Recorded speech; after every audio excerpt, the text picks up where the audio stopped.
Marriage counselors of Reddit, have you ever straight up told a couple to give up on their marriage? If so, what happened? It is considered unethical for a marital therapist to advocate for a specific decision on marital status. Such decisions are only to be made by the couple. There are certain situations where you may need to facilitate a conversation between partners about their marital status, but the decisions are always this. Not a counselor, but my friend told me that he and his wife were in counseling, and the counselor asked to meet with him privately and told him that there was nothing wrong on his part. He was doing everything he should have been doing and needed to do, and that if his wife wasn't going to change, nothing would get better. So I suppose he didn't straight up tell him to give up, but he implied it and let him make his own choice from there. This will probably be buried, but after 2.5 sessions an MC told me to end it. Ex-wife is bipolar and would completely lose it every 3 to 6 months. Diagnosed just after we were married. After 3 years of suicide attempts and affairs on her side, I left and agreed to 12 sessions of MC before filing. First 2 sessions are rocky but okay. Then in the third she claimed that her infidelity was because I didn't make enough time for her. The counselor asked me how I spend my time, and I pulled my calendar: 6-7 morning routine, 8 to 5 work, 5:30 to 6:30 exercise, pick up food, go home and make us dinner, spend evening with her, repeat. MC asked her what was unreasonable about that, and she stood up, screamed at MC, "You're supposed to be on my side," and walked out. I apologized to MC and get my wallet out to pay for the session. He said he isn't charging me, but is going to cancel all future appointments. "You're young, end this now, and don't look back." Knowing that even MCS wanted us to fail completely reunited us as a couple, and we've been happily married over 15 years now. Kidding, I took MCS advice and ran out of that tire fire of marriage as quickly as I could.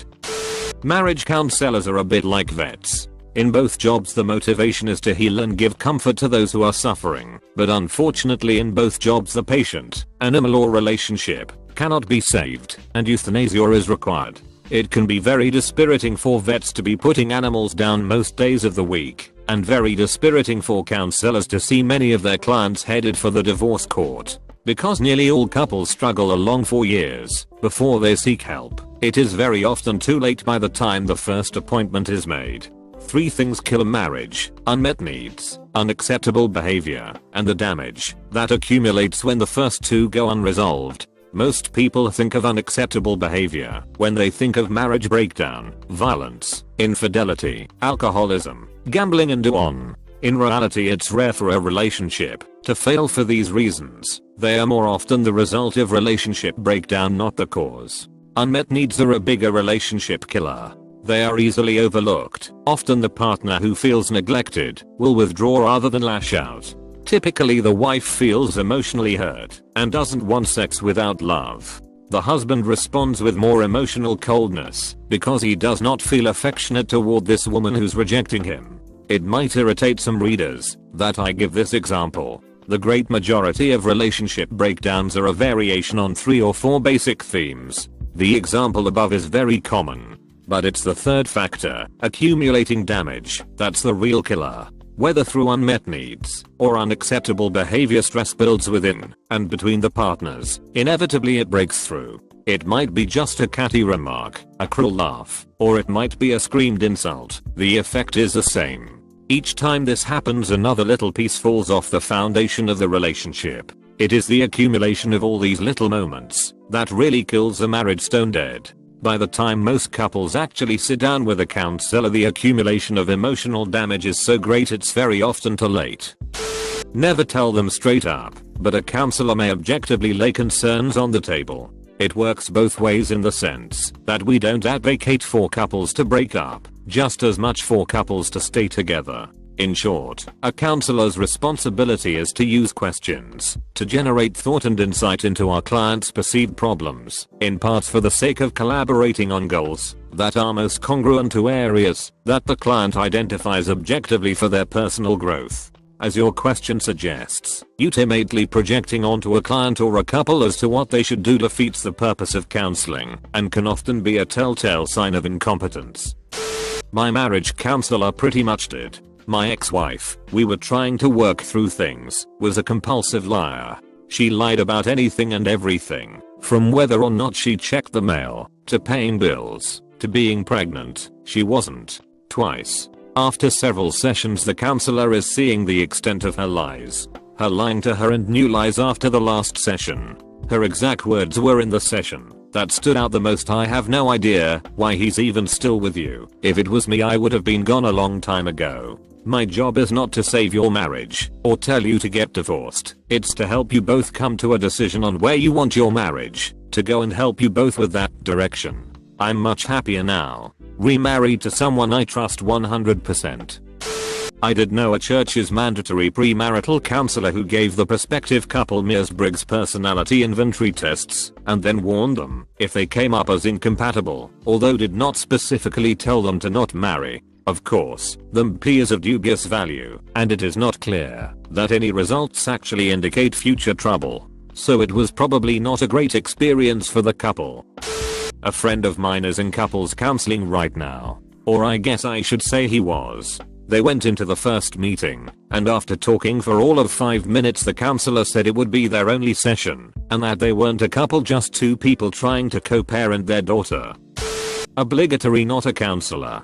After my mom's second hospitalization for suicidal ideation, her psychiatrist laid it out for her. Essentially, she said your husband doesn't believe that he has any problems and blames everything on you. He is a narcissist who will never change, and I'm not going to waste my time on marriage counseling. It's up to you if you want to stay. They got divorced. That was in 1993. My dad still refuses to believe that he has any mental health problems. I've been no contact for about 3 years now. Best decision I ever made.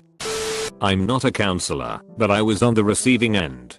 My ex-husband and I went through months of counseling, and he would cry and say he was willing to do what was suggested, and week after week we would go back, and he would give every excuse in the book for not trying what he said he would. After about 7 months of this, we went to an appointment and the therapist was done. He looked at me and said, you need to run and run far. He's a waste of your time and you'll always be hurt if you stay. It's not my job to tell you to get divorced. I'm being paid to help.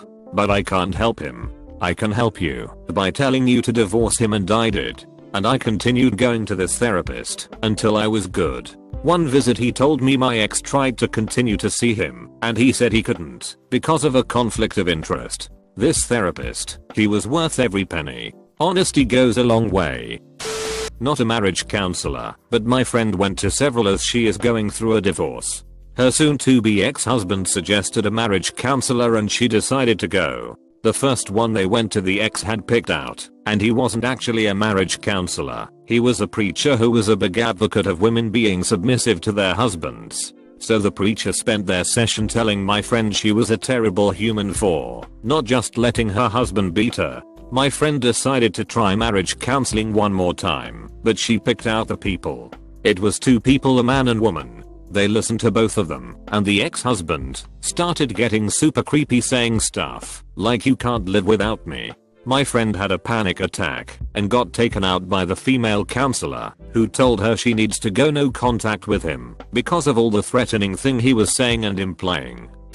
I have a friend whose wife has debilitating paranoia. She thinks people are spying on her, taking her food, and trying to kill her. She has accused several of his friends and relatives of hitting on her. She is not much to look at. He begged her to go to counseling, but she refuses, saying everything is fine, so he goes alone. Both counselors told him to run, since people with this condition only deteriorate as they get older, and she has started to get violent.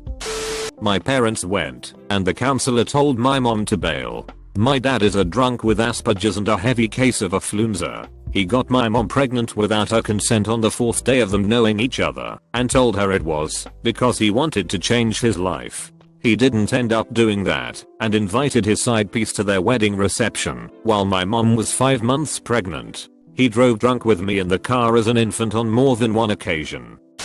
Not marriage counselor, but aspiring. My couples therapy professor last semester didn't like him too much. Said he had a couple come asking just to be assessed if they should get married or not. He wrote up an assessment saying no. They got married anyway.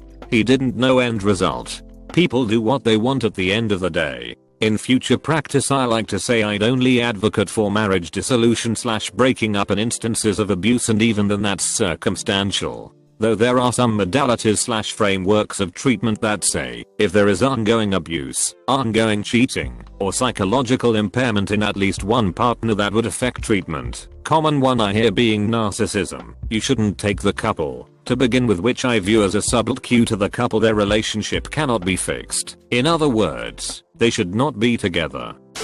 I'm an ex-pastor and still seem to be the sounding post for a bunch of friends' marital issues. In November last year, a friend told me that her and her husband had never had sex after 9 years of marriage and had been celibate before marriage. As much as I wished I couldn't tell her to leave. Unethical. She has separated from him now. I was actually part of the couple. After we saw our marriage counselor several times, he asked to talk to each of us separately. My wife talked to him first. When I went in, he told me that she had already found a lawyer and I'd better get one if I wanted to keep my kids because she was going to move out next week. He actually recommended a lawyer for me and I did get primary custody. I think he could tell that I was the only one trying to save the marriage.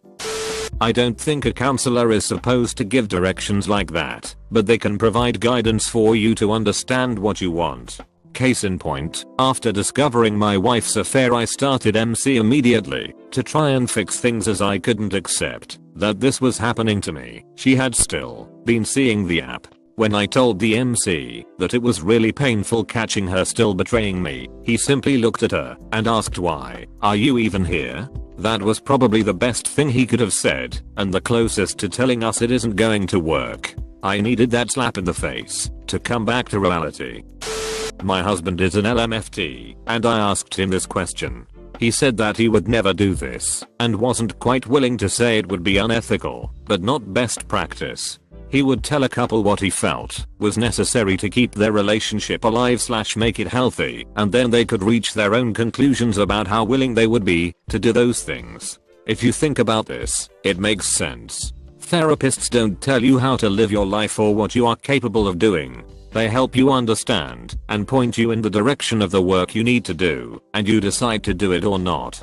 That being said, there is a type of therapy called crucible therapy, which is specifically directed toward helping people reach conclusions about whether or not their partners help them grow as people. My husband doesn't do that type of therapy, but I'd wager that is the only type of therapist whose job it is to tell people they should give up or not, as those who pursue it specifically are there to have that question answered.